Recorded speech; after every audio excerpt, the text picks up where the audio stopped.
হজের ময়দানে মেয়েদের মুখ খোলা থাকে কেন? হজের নিয়ম, মুখ আটকাতে পারবেন না। তা জনসভায় মুখ বন্ধ, মুখ খোলা থাকলে সমস্যা কোথায়?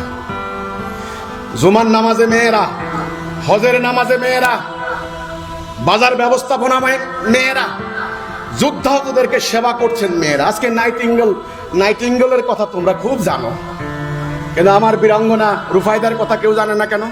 যিনি হাসপাতালে যুদ্ধাহতদেরকে চিকিৎসা করেছেন, সেই হাসপাতালটা ছিল মসজিদে নববীর ভিতরে। মেয়েরা যুদ্ধের ময়দানে লড়াই করেছেন, শত্রুকে পরাজিত করেছেন। মেয়েরা কি করেছেন?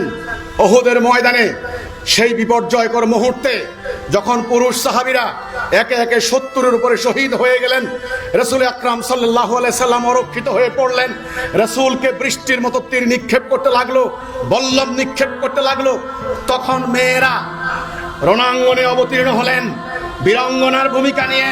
সেদিন রাসূলকে সেভ করলেন।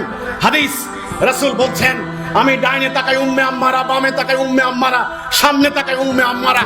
সেদিন দেখা গেল উম্মে আম্মারার এক হাত নাই।